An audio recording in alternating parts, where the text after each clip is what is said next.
Back here on CBS Sports HQ, built by the Home Depot, how doers get more done. Back here with Emory Hunt and Brad Crawford, here to talk winners and losers. Emory, who's your biggest winner from the final day of the regular season? I'm smiling, man. Zoom in on my eyeballs. The Louisiana Raging. Oh, my, come on. Here's why. Coach Michael Desimo, first 10-win season after back-to-back 6 and 7 seasons. So he had his best season as a head coach. They beat UL Monroe 37-23, our rival. We stamped the boudin in the middle. And this is the petty I like to see.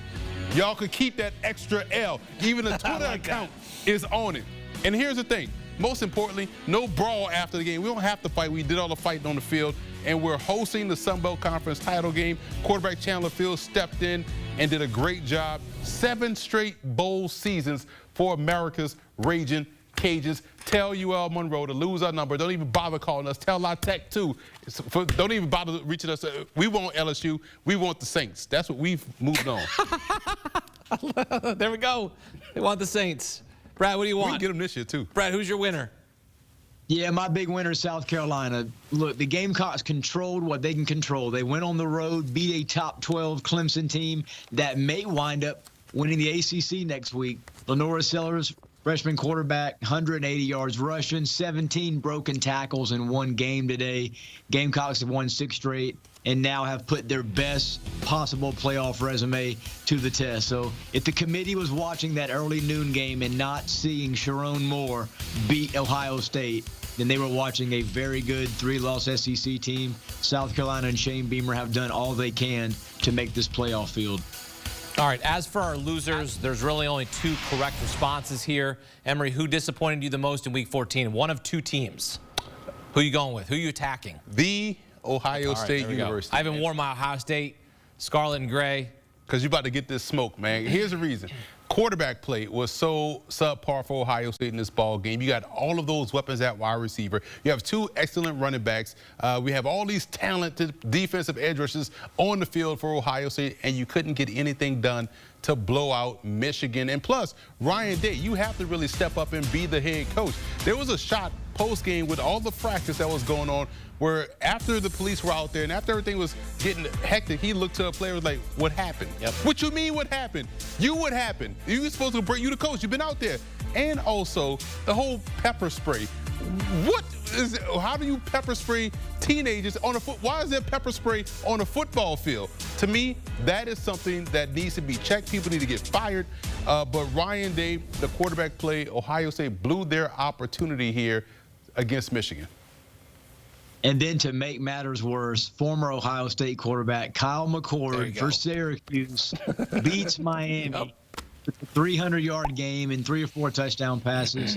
Miami's my big loser. Mario Cristobal squandered a golden opportunity to play his way into the ACC championship game. Miami no longer controls its own playoff destiny.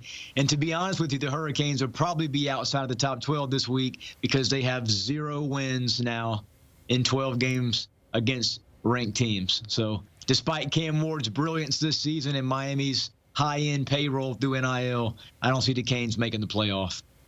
Could have, Will Howard had more total touchdowns this season than Kyle McCord. Kyle McCord had 12 picks this season, but he showed up big time in the biggest game of the season against Miami. And they beat UNLV too, a ranked opponent. They beat them as well. All right. With Ohio State's loss, Oregon is now the favorite to win the Natty. So, Emory, here we are.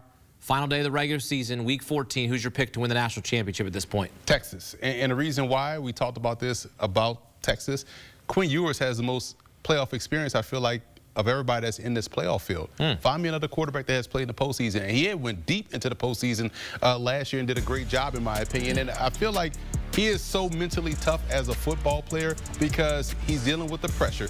This game, you saw his footwork. All we heard about coming into this ball game was his ankle.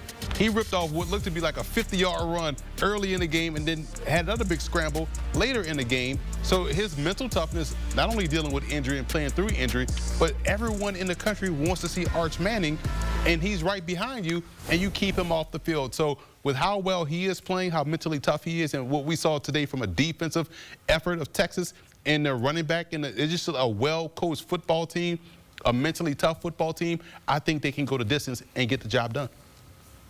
For the first time this season, Oregon is my new national title frontrunner. I think if there's one quarterback in this playoff field that can challenge this top-rated Texas defense, it's going to be Dylan Gabriel in that scheme the Ducks run. Oregon has not been challenged this season outside of Boise State and Ohio State, two very good teams the Ducks beat at home.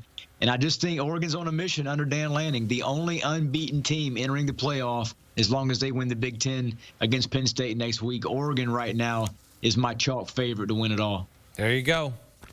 Ducks and Longhorns, the picks to win the Natty right now. I'm still picking the Buckeyes. I'm not jumping ship yet, okay? I'm still loyal. They had a bad game, you had a bad day, you flush it. You're supposed to. So you guys just, picking the favorites. Oregon, plus 350. They have never won the national championship. Played for it. First year of the college football playoff. They lost to Ohio State. And now, 12 games. Plus 350 to win it all.